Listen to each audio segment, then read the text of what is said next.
Olá, seja bem-vindo ao programa Frente a Frente aqui na sua TV Mogi News, especialmente hoje falando sobre saúde. Aliás, vai além de saúde, a gente vai falar de criança, saúde pública, e nós vamos falar com um especialista em crianças, o pediatra com 30 anos de carreira. Ele é neonatologista e também ele é professor universitário da UMC há quase 30 anos. Aliás, mais ou menos 100 mil crianças passaram por ele. É verdade.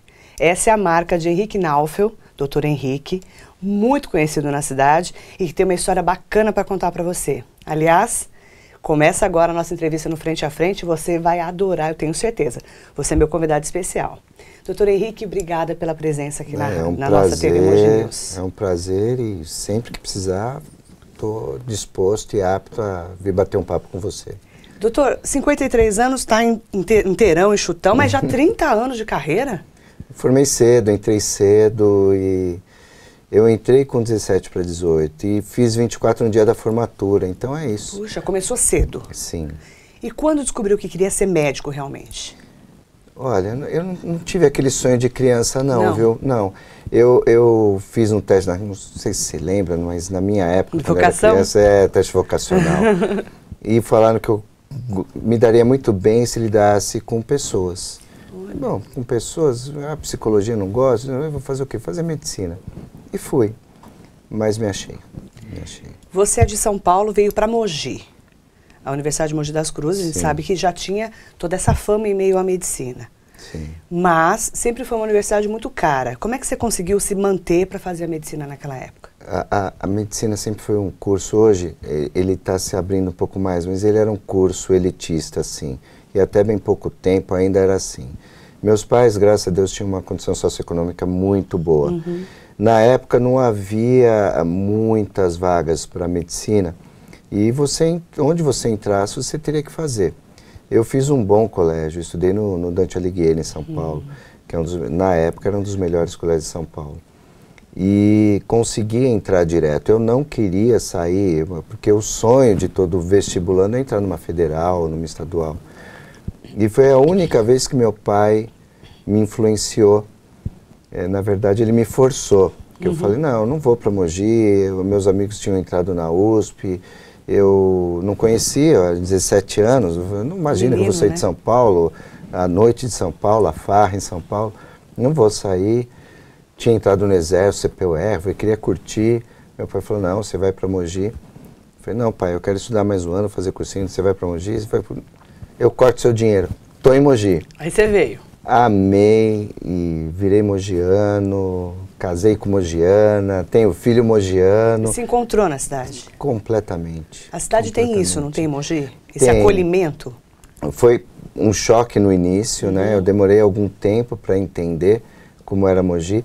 Mogi, há 35 anos atrás, era uma paradeira, né? Enquanto São Paulo a gente já não tinha dia e noite, era tudo igual. Aqui, 7, 8 horas da noite fechava. A última lanchonete a fechar, o Michel fechava 8 horas da noite. Mas eu fui aprendendo a gostar. E hoje, justamente o que todos procuram, né? Um pouco da calma, um pouco da menos correria, o mais-valia, eu encontrei já de alguns anos para cá em Mogi. Eu inverti meu fluxo há muitos anos. E voltou, veio para a cidade? Não, eu sempre fiquei.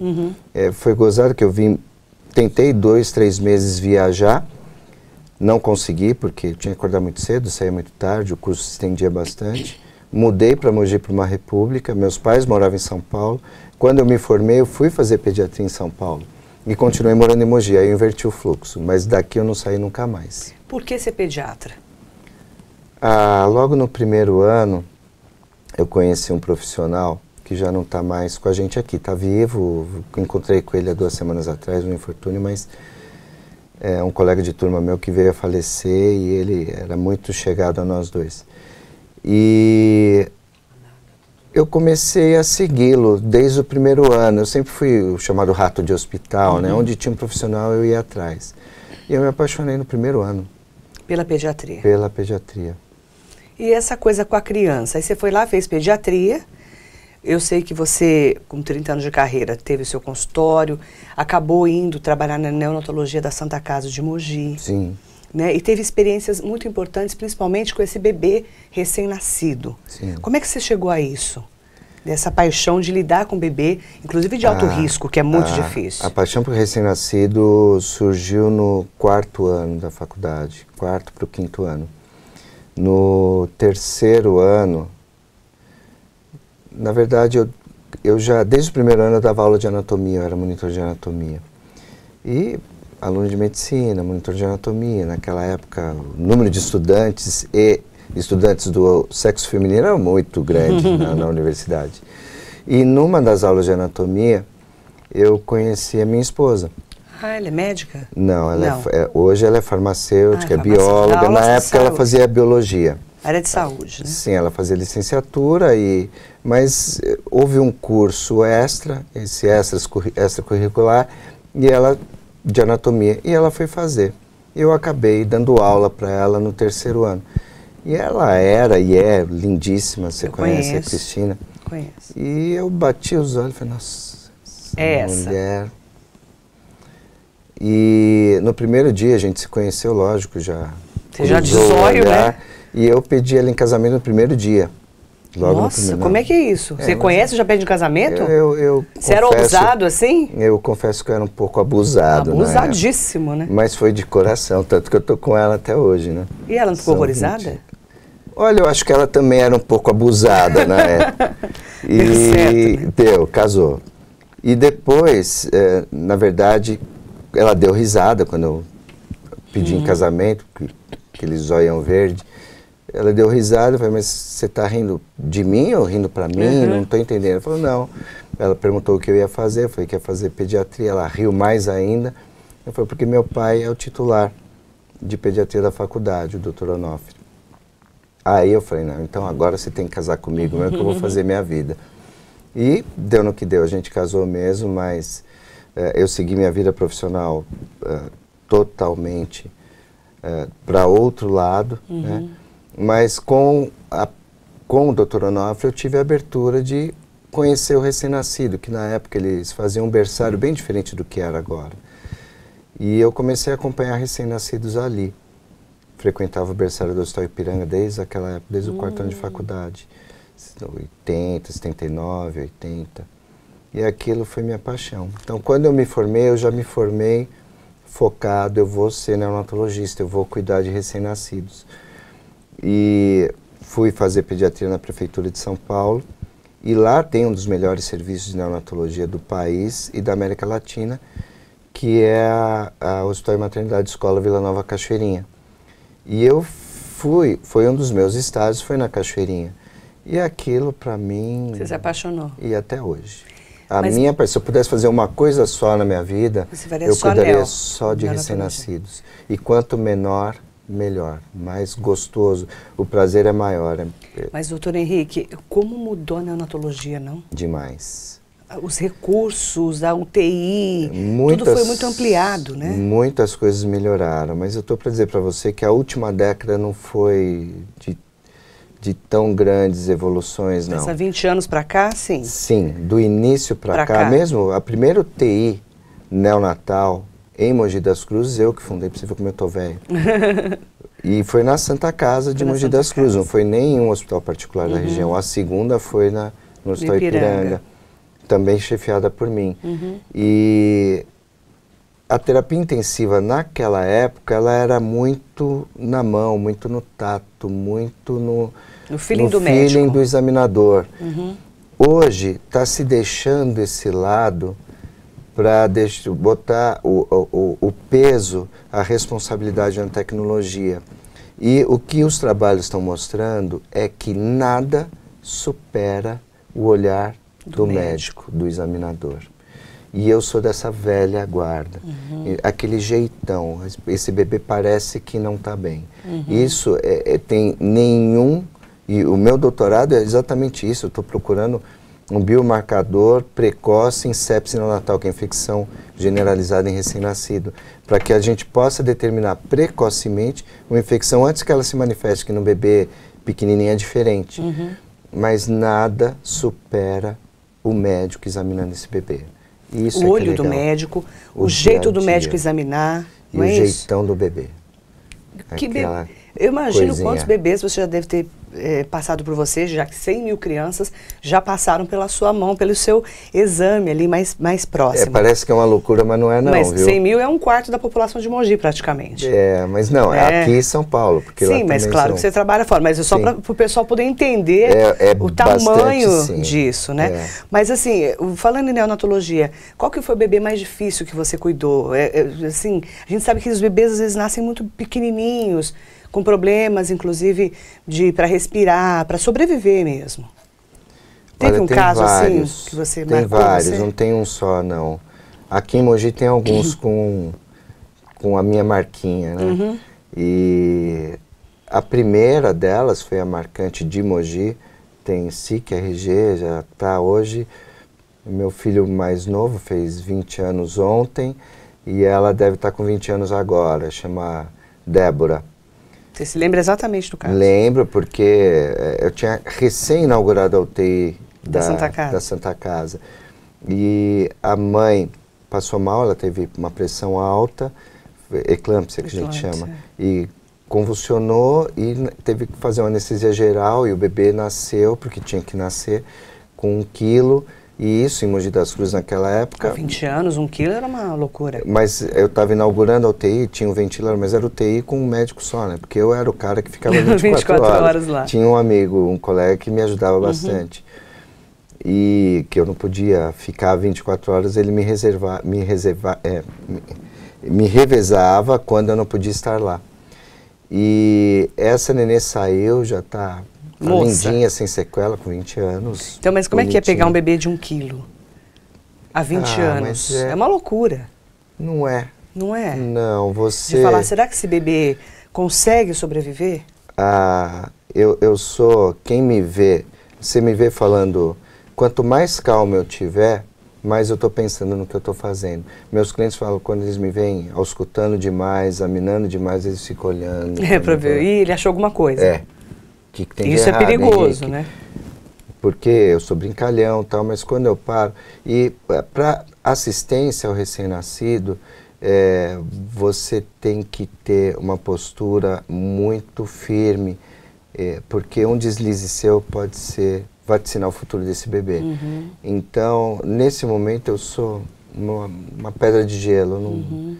Você me vê atendendo uma assistência ao recém-nascido grave, ou não grave, eu falo, pô, não é possível, tá caindo o mundo do meu lado, mas eu tô... Um bebê como a Débora, por exemplo, que você citou aí de 1 quilo, o que não está formado nesse bebê? O que você tem que prestar mais atenção?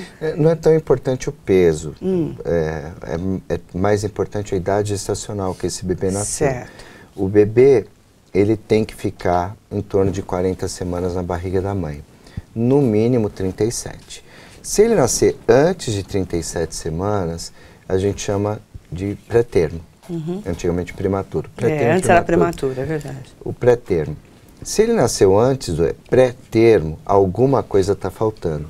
Mas o que acontece? Hoje, naquela época, nascer com 1000 gramas era igual nascer hoje entre 570 e 750 gramas. Que agora tem bebês muito menores que sobrevivem. Muito menores. Vários então, casos. Cada vez mais a gente está pegando bebês com idades gestacionais cada vez menores e nos dando mais trabalho. Daí a tecnologia nos ajudar, entendeu? Aí sim o apoio da tecnologia. Aí sim. O ventilador adequado, uma incubadora adequada, uma assistência... O que a gente chama de paramédica, né, adequada, enfermagem, fisioterapia.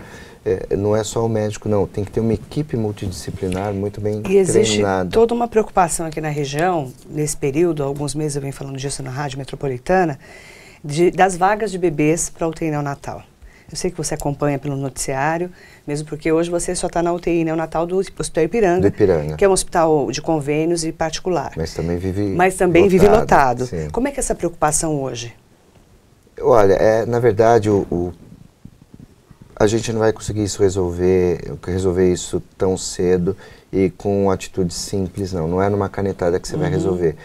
A incidência de prematuridade está crescendo no mundo inteiro. Eu acabei de fazer uma revisão, que eu dei uma aula no congresso agora, e está aumentando no mundo inteiro. Nos Estados Unidos, na última década, já aumentou de 3% a 4%. No Brasil, tem aumentado. E não é na área de Nordeste, não.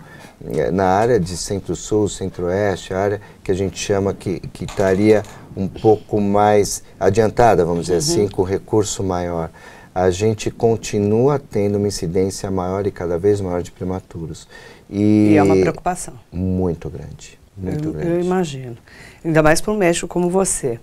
Estamos conversando com o Dr. Henrique Naufel, que tem 30 anos de carreira, mais de 100 mil crianças já passaram por ele, mestre, está fazendo doutorado, terminando o doutorado em biotecnologia na UMC. Já já nós vamos falar mais sobre a pediatria. Como é que é ser pediatra e aguentar mãe e avó? Diz que a avó é o pior, é o que dizem. Não, a avó é minha aliada. É o que dizem. Daqui a pouquinho, depois do intervalo comercial, o Dr. Henrique Naufel aqui no programa Frente a Frente. Estamos apresentando Frente a Frente. Voltamos a apresentar Frente a Frente. Voltamos com o programa Frente a Frente aqui com o Dr. Henrique Naufel, hoje falando sobre a sua experiência de 30 anos de profissão, 30 anos de uma carreira bem sucedida. Aliás, não tem que não conheça esse médico pediatra pelas redondezas aqui do Alto Tietê. E, inclusive, Dr. Henrique Naufel é mestre em saúde pública pela USP, está terminando um doutorado na UMC em biotecnologia. Qual a importância de um médico, doutor, estar sempre atualizado, sabendo de tudo que está acontecendo, para poder acompanhar realmente a medicina? A medicina, a gente sabe que em 5 anos, hoje, em 5 anos, todo o seu saber ficou pro passado. Então, se você não se atualiza no dia a dia, você não vai chegar lá nunca.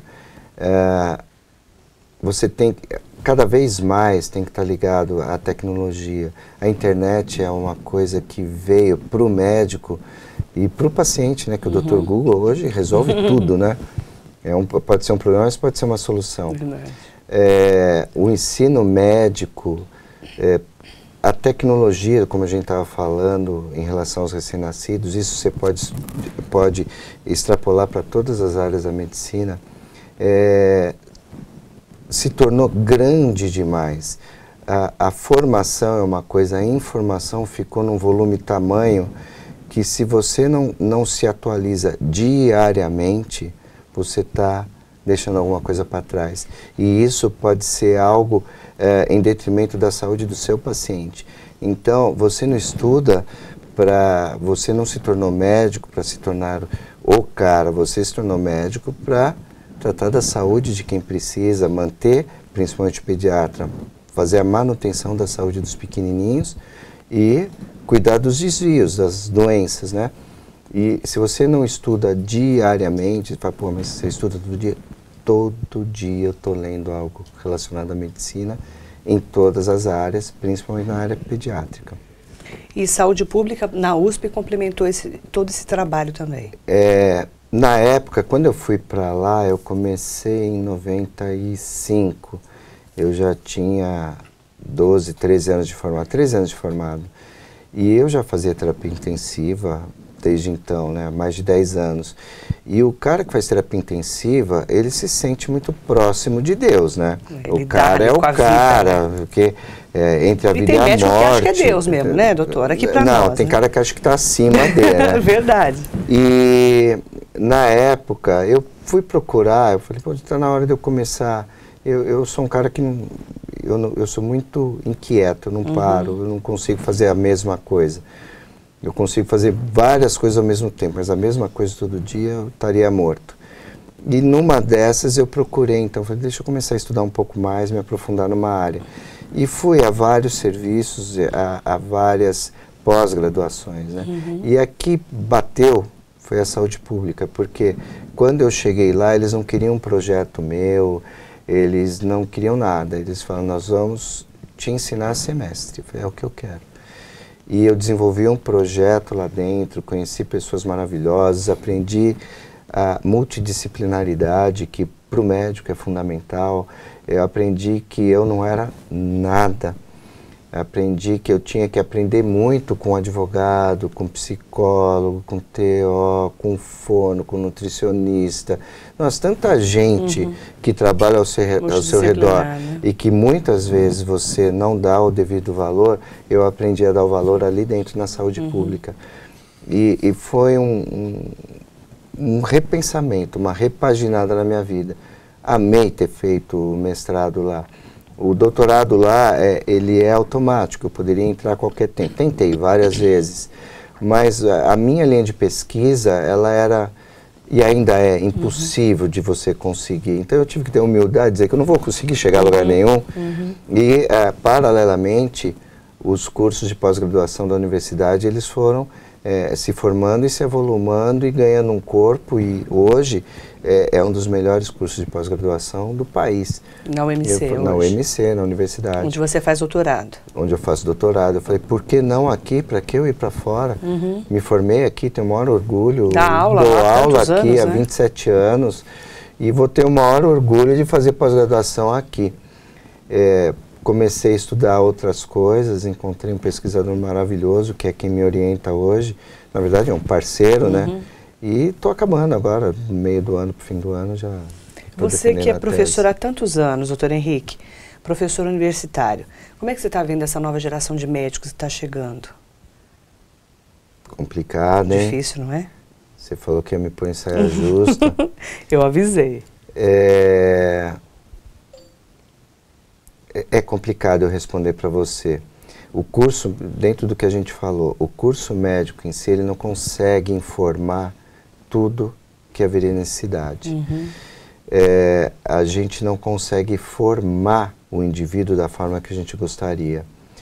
Mas eu acho que a Universidade de Mogi das Cruzes hoje está com um coordenador super afinado com o curso, que sou eu mesmo. É ótimo esse coordenador, né? Eu gosto demais dele. Mas a gente tem procurado enaltecer o curso, levando para aquele lado do feeling, para aquele lado do médico, para aquele lado, a tecnologia vindo paralelamente ao médico, ao saber ouvir, né? Isso é muito importante. Mas eu acho que a saída do médico, não é só o médico não, todo universitário, que onde haja alguma deficiência, a deficiência não está no curso universitário. A deficiência está na base. Lá no comecinho da educação. Lá no começo. E o pediatra lida com isso no dia a dia. Então, eu acho que o futuro do país, na verdade, para a gente poder dizer que o que a gente ouve há tantos anos, o Brasil é um país do futuro, o país... Não, hoje o Brasil é um país do presente, ainda não é.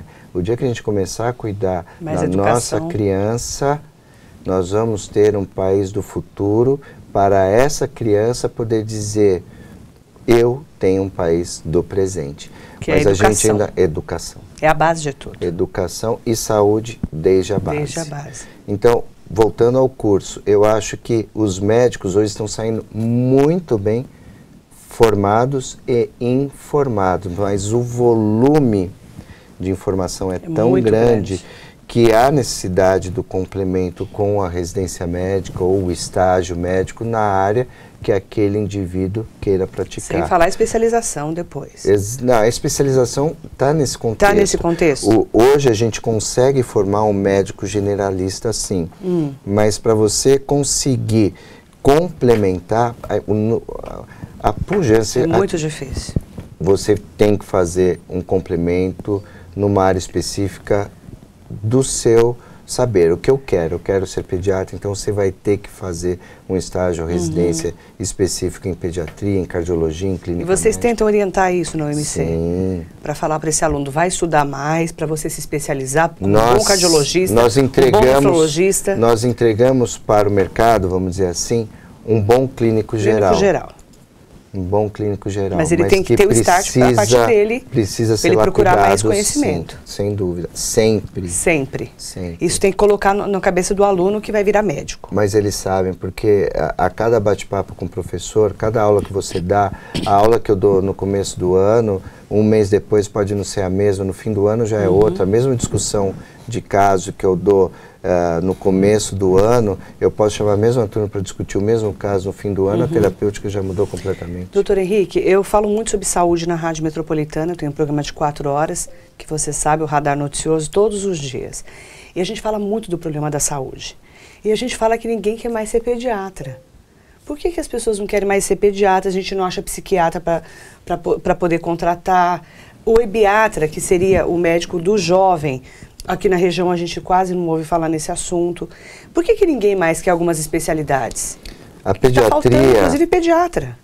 Dentro ainda, voltando ao que a gente falou de tecnologia, o avanço na área médica. O pessoal foi deixando um pouco de lado o médico em si, o ator, e começou a dar valor ao que cerca o médico.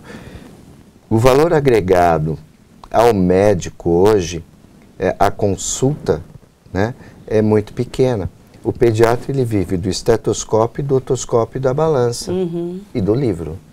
Né? Eu não tenho como agregar valor à minha consulta. Eu não tenho como fazer um exame subsidiário ao meu redor. Eu não vou fazer um eletrocardiograma, um ecocardiograma, colocar um holter, fazer uma esteira, que fazem com que a consulta possa produzir outros exames e que possa dar um rendimento digno e justo para aquele procedimento médico. O pediatra hoje ele vive do esteto, hoje não, sempre, do esteto, do otoscópio, da balança e do estudo. Sempre foi assim. Não tendo valor agregado e com a medicina entrando, a medicina de grupo, o valor da consulta médica, por que eu vou abrir um consultório, pagar todos os insumos necessários? E não tem vida normal, né? Porque a mãe te liga dia e noite. Não interessa se é de convênio particular, seja o que for. E quando você escolhe... Meu filho está com febre, meu filho está vomitando, meu filho... Não é assim? Você não tem condição, o paciente não tem condição de saber se aquilo é urgente ou não. Exatamente. E o pediatra, por telefone, também não consegue muitas das vezes. Então, ser pediatra não é fácil, porque é você ser médico 24 horas por dia, o dia inteiro, 365 dias do ano. Mas, por isso que eu digo, precisa ter o dom para ser pediatra. E o pediatra, como eu ouvi isso há 30 anos atrás, é um franciscano, né? Não gosta de dinheiro, se ele... Mas você não, pelo amor de Deus, doutor, você gosta de dinheiro, né? Não, eu gosto, mas nunca corri atrás dele, não. Mas ele veio até você, porque você é um ótimo profissional. Mas isso eu posso dizer, e quem me conhece sabe disso. Eu gosto de boas coisas. Mas nunca foi fissurado atrás disso? Nunca trabalhei por dinheiro. Então o médico que quer ganhar dinheiro não vai ser pediatra? Nunca trabalhei por dinheiro. Que vai trabalhar só por dinheiro? Não, o médico que quiser ganhar dinheiro errou a profissão, ele não devia ser médico. Nem quando é cirurgião plástico? O médico... Porque fala assim, quer ganhar dinheiro na medicina, vai fazer cirurgia plástica. Não, isso já foi no passou? Passado, não é mais assim não. Hoje você tem plano, hoje você tem carnezinho, não é assim não. Se você quiser ser bem remunerado na sua profissão, não digo a medicina não. Eu sou apaixonado pela medicina, tenho 2 filhos, um é médico, outro está no 3º ano, um é jogador, mas esse cara vai até ali, daqui pra, vai ser médico também. Faça bem e goste do que você faz, que não vai te faltar nunca emprego e você vai dormir tranquilo. Então, quando você faz a coisa com prazer, você aguenta ser pediatra há 30 anos com mãe te ligando sábado, domingo, feriado de madrugada. E não é por dinheiro, porque se fosse por dinheiro, você não conseguiria atender, entendeu? Então, eu acho que qualquer profissão, inclusive a médica, se você correr atrás do dinheiro, você já começou errado. Está errado já, o começo da história. Doutor, é mais difícil aguentar a mãe ou a avó da criança? Para mim não é difícil. Conta para mim todos os detalhes. Não. Porque tem avó que só por Deus, né, doutor? Olha, fala a verdade, assim, conta para mim o seu interior lá do seu consultório. O meu consultório nunca teve placa. Eu não tenho cartão. Na universidade, agora eu fui obrigado a fazer cartão, porque eu nunca tive cartão de chique, pediatra. Né? Você coordena lá, é chique. Mas fizeram, também não uso. Você pediu um cartão meu, eu não tenho. Mas institucionalmente você tem que ter. Porque desde que haja uma simpatia, né, que haja aquela entonação entre você e o paciente, tudo vai bem. Pode ser a mãe, pode ser a avó. Não é verdade que a avó é chata? Eu adoro as avós. Jura? Adoro. Não é difícil de aguentar? Não, se elas não forem minhas aliadas, nada dá certo. A avó é aliada. Se o pediatra souber ganhar a avó, ganha paciente. A avó pode não ser aquela pessoa importante no momento, porque o que você fez há 20 anos atrás, 25 anos atrás, pode não ser verdade hoje, né? O médico gosta de falar que a medicina é verdade, a ciência das verdades transitórias. Isso é verdade mesmo, para muitas coisas, mas muitas não. O único ser vivente que precisa aprender a dar de mamar é o ser humano. Todos os outros mamíferos nascem e saem mamando. A avó é importante demais nesse contexto. A avó do lado da sua filha, do lado do seu filho, é importante demais. Deixou de ser mãe e filho, é mãe, pai, avó e filho. Se você souber trabalhar a família, tudo dá certo. E você tem que compreender esse contexto, entendeu? Porque ou é a torcida contra ou é a torcida a favor. E você tem que jogar com a torcida. Você tem que jogar a torcida a seu favor, favorecendo a saúde do bebê. A avó é importante demais para dar a retaguarda para a mãe. A mãe amamenta 24 horas por dia, o dia inteiro. Eu brinco, a mãe chega para mim e fala: doutor, não aguento mais, meu filho está com cólica. A primeira pergunta que eu faço: deu vontade de jogar seu filho na parede? A reação de todas é essa.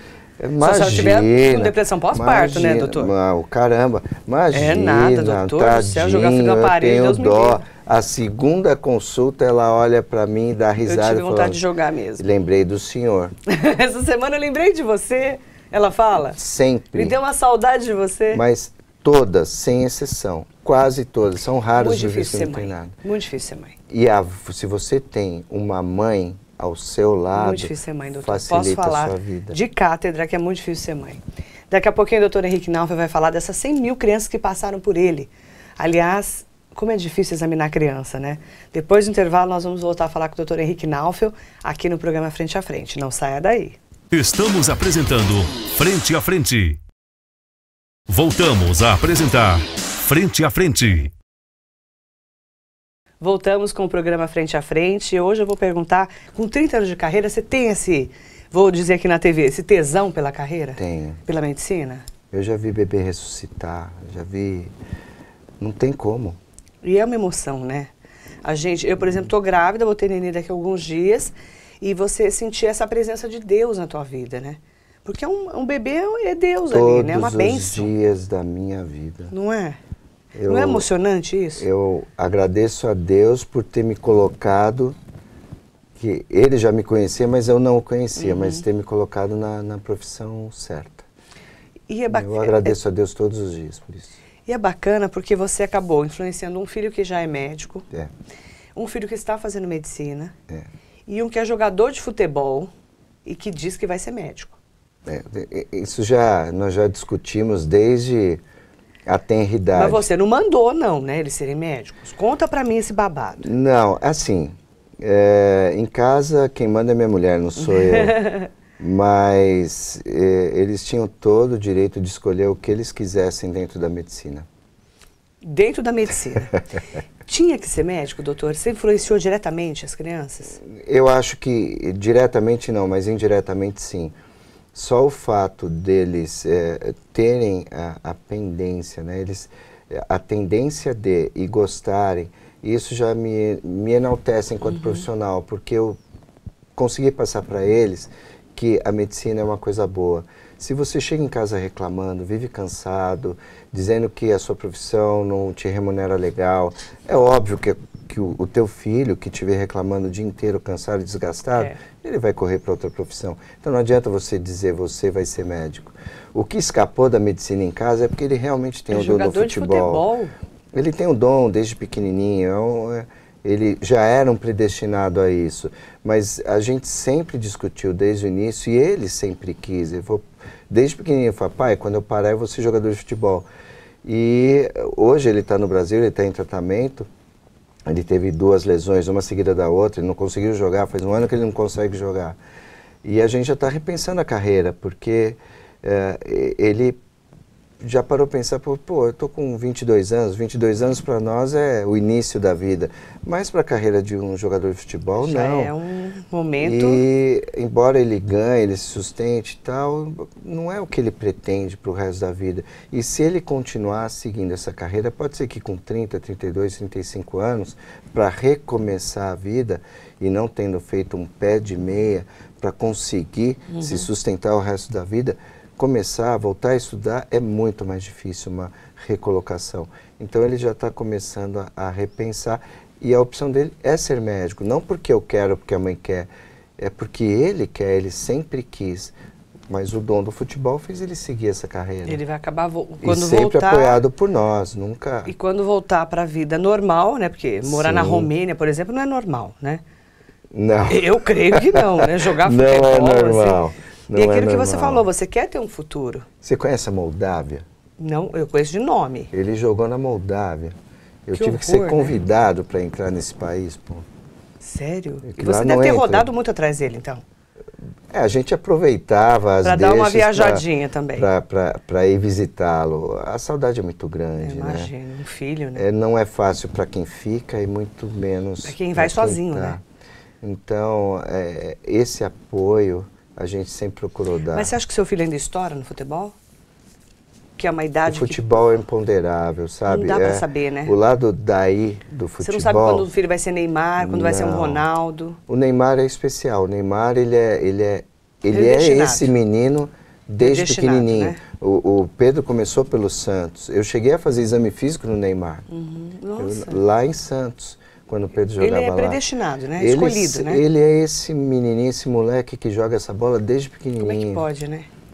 Deus dá um é dom, Deus. né? Deus deu um dom Deus, para ele. É o dom e acabou. E acabou. Quer dizer, você conhece desde pequeno, você pode falar melhor que eu. E o Pedro tinha esse dom também. As lesões têm dificultado esse caminho, entendi. tem feito ele repensar.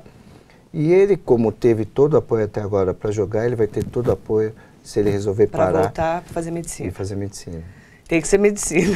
Não, mas a medicina te dá hoje, é o que eu falei, eu acho que ele te dá um leque De tão opções. grande de opções que você pode até se formar médico e nunca mais encostar no paciente. Exatamente. Né? E sendo importante na área da saúde. Então a medicina hoje, ela te amplia muito o horizonte. Confessa uma coisa para mim, doutor Henrique Naufel, Pois daqui frente a frente mesmo. Você teve 3 meninos. Você nunca sentiu vontade de ter uma filha? Não, nunca. Não sentiu falta? Não. Mesmo examinando 50 mil meninas? Não. Eu vou ter minhas netinhas, eu tô novo, vou curtir. Nunca estereotipei minha família. Interessante, né? Nunca. Porque todo mundo Nem que eu, tem, nem assim, nem a minha esposa. dois meninos, que é uma menina. Não é verdade? Não, a gente Mas não você tinha. Você já se número de- distrai com as pacientes, não tem não problema. tinha. Não é diferente. É, É bem diferente. Não tinha número de filhos predeterminado, nada. É um sentimento muito estranho. Você deve estar sentindo isso. Quando você tem um filho, parece que não cabe o segundo, porque você ama tanto aquela Tanto, criança. é verdade. Tanto.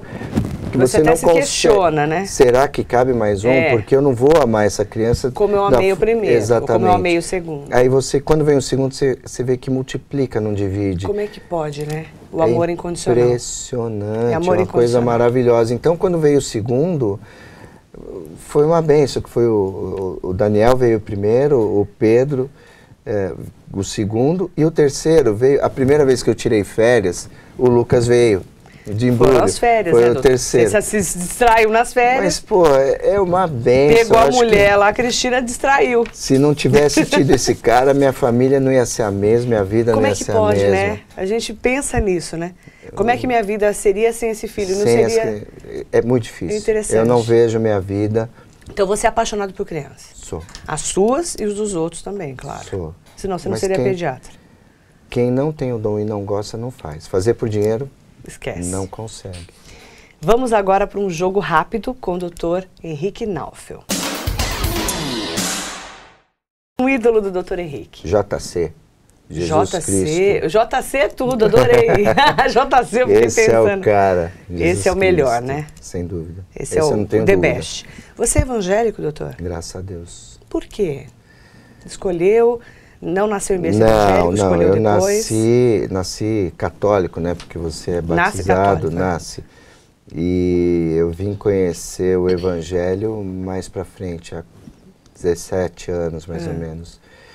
Quando eu comecei a estudar, a ler a Bíblia e fui vendo que o que eu aprendia do lado de lá não era exatamente o que estava nas Escrituras. E isso foi me trazendo cada vez mais para o Evangelho. E dentre as religiões, a religião cristã, aquela que segue o que está na Bíblia, que vai junto aos... segue, não vou dizer que é paralelo, que é junto e misturado aos meus princípios. É o que eu queria para mim, queria para minha família, para os meus filhos. Como os meus filhos são, como a minha esposa é. E você se encontrou no evangelismo? Sim. No evangelho, sendo evangélico? Sim. Bacana. O livro de cabeceira? A Bíblia. Não tem jeito, né? Não. Filme, um filme do Dr. Henrique Nauf. Sociedade dos Poetas Mortos. Nossa, lindo, né? Esse filme foi... Marcou, existem né? vários, mas esse filme foi muito lindo. Não sei, na época era mais jovem, faz... É um filme que marcou a vida de muita gente. É um filme muito... É lindo. Diz muita coisa, para mim. Eu concordo com você. Uma frase marcante? Em tudo há um propósito. E há tempo para tudo, debaixo do céu. Na verdade, é de Salomão. E é o começo de Eclesiastes, do livro de Eclesiastes. Então, há um propósito para tudo nessa vida. E há tempo para a realização de todo esse propósito. E todo esse propósito e todo esse tempo tem um cara que determina. Que é lá de cima. Lá de cima. Tem um exemplo de vida, doutor? Meu pai. Seu pai está vivo? Tá vivo. Tem mas, Alzheimer. Mas não está muito vivo para você, exatamente. Né? Eu entendo você. Como é que é o nome dele, para a gente fazer uma homenagem? Wilmer. Nome difícil, né? Wilmer, nunca ouvi falar. Eu queria chamar o Wilmer, achava tão bonito o Wilmer, né? Mas você se emociona quando fala dele. Difícil, né? O Alzheimer é muito difícil, né? Ainda mais para um médico. E para quem conheceu o meu pai... Um homem fantástico, né? Eu imagino. Meu pai. Um hobby do Dr. Henrique? Poxa, porque eu sempre amei foi correr. Há 2 anos eu estou parado, eu estou no estaleiro por conta de uma lesão grave. Eu tive uma osteonecrose do fêmur, de tanto correr. E então há 2 anos que eu estou parado, mas eu tenho fé que eu vou voltar ainda. Vai haver um milagre aqui no meu joelho, eu gosto. Cor preferida? Azul. Azul. Dia ou noite? Aí pode ser uma surpresa, mas eu sou da noite. Mas não na noite no mau sentido. Mas não eu de gandaia, eu entendi. Não. Eu não consigo dormir cedo, eu produzo melhor à noite, eu escrevo melhor à noite, eu estudo melhor à noite, eu faço tudo melhor à noite. Faz o que nas horas vagas? Tem Curto horas a minha vagas, família, doutor? Tem? muito pouco. Então eu não tenho happy hour, eu não tenho nada. O pouco tempo que eu tenho é a família. Minha esposa e meus filhos. Você é bom em quê? Eu acho que eu sou bom no que eu faço. Eu faço muitas coisas. Então eu procuro ser bom pediatra, ser bom professor, ser bom coordenador, ser bom dono de clínica. Eu procuro ser bom naquilo que eu faço. Péssimo em? Organização de papel. Eu sou muito organizado na cabeça. Mas o papel, nossa, eu tenho o mesmo problema. Eu organizo tudo na cabeça. Eu consigo escrever um livro na cabeça. Mas não me põe no papel que eu não sei fazer isso. É tudo complicado. Lembrança da infância? Praia. Praia com os meus pais, na curtindo época, férias? As férias também para ele eram poucas, mas a gente ia para uma praia, o Guaiúba na época era deserto, a gente ia para o Guarujá, passava um dia na praia o dia inteiro sem ver uma viva alma, só o mar, e tava praia, tudo certo. Nossa, maravilha. E o esporte? Futebol. Não tem jeito, né? O que você mais curte na internet? Notícia. Você tem um lugar que você fala, esse é o meu lugar? A minha casa, eu sou meio gato. Igual agora, gato adora a casa, né? O lugar preferido é a casa. Na cidade, se for um lugar fora da sua casa, seria Istambul. Istambul. Istambul, maravilhoso. Tem um sonho? Tem um hospital pediátrico e poder trazer para as minhas crianças tudo que eu tenho em mente e que eu acho que seja de bom para elas. Bacana. O que você não suporta nos outros, doutor? Falsidade. Tem medo de quê? Doença. Também morro de medo de doença. Tem mania? Nenhuma, zero. Ah, vou perguntar para sua mulher depois. Pode perguntar, nem a Cristina com certeza deve nem contar. na pasta de dente, uma hora no fim, no meio, levantar para a esquerda ou para a direita, nada. Então não é difícil zero. conviver com você. Não, eu é sou um cara fácil. Vou perguntar para ela. Tem uma mensagem para deixar para os nossos telespectadores ou os internautas que estão assistindo a gente? Eu acho que no papo que a gente teve, acho que fica assim, o que eu gostaria mesmo para o país, né? O dia que a gente olhar para a criança e para o adolescente e cuidar deles com o respeito que eles merecem, dando tudo que eles merecem, nós vamos poder dizer, hoje nós temos um país do presente, mas a gente tem que cuidar dos caras, tem que cuidar desses bebês. Você escolheu uma música para fechar o programa Por Você. Por Você. Que o Barão, né, o Frejá, canta. Conta pra mim, por que essa música? É pra sua esposa? É pra minha mulher. Ah, então faz uma declaração de amor. Aproveita o ensejo. Tem, eu acho que realmente nada do que eu tenho, eu nunca imaginei na vida chegar onde eu cheguei. E se eu cheguei onde eu cheguei, eu devo primeiramente a Deus, em segundo lugar. Pra Cristina. Ela é a sua mulher. Ela é a cara. Ela é a cara. Aqui no... Aliás, bateu o olho dela na faculdade e falou que ela era sua mulher. Mas eu era meio cafa mesmo. Agora não, agora eu sou um cara do bem. Mas eu era meio cafa. Mas ela era maravilhosa e continua sendo e vai ser sempre. Bacana, né? Essa tudo de bom que eu tenho, que tive, eu devo a ela. Então, bacana. Não me vejo sem ela, não. Bacana. Adorei essa declaração de amor. Então tá aí, ó, pra Cristina, por você. Eu ia a prazo pro inferno. E você faria tantas as outras coisas que a música do Frejá fala. Sem dúvida. Doutor, adorei te conhecer melhor aqui no programa, Frente a Frente. Obrigada pela entrevista. Obrigada por contar um pouco da sua história e da sua experiência de vida. Eu que agradeço, adorei. Quantas vezes você me chamar, quantas vezes eu vou estar aqui. Falar de criança é apaixonante. Falar da vida da gente é chover no molhado, né? Não tem, mas falar de criança é uma paixão. Realmente é uma paixão. Obrigada, doutor. Eu que agradeço. Tá aí, você conheceu um pouco da história do Dr. Henrique Naufel, soube mais sobre pediatria, assuntos importantes para a vida da gente, né? Desde falar de Jesus Cristo até falar da paixão pelas crianças ou dos filhos, ou até mesmo pela esposa, né? Que foi uma declaração de amor, viu, Cristina? Gostei da sua declaração de amor. Quiçá, né, todos os casais, depois de tantos anos de casados, tivessem uma declaração de amor como essa na TV. Então eu quero agradecer você, meu telespectador, meu internauta que está aí do outro lado, aqui na TV Mogi News. Obrigada pela audiência e até o próximo programa. Um beijo e até lá. Eu mudaria até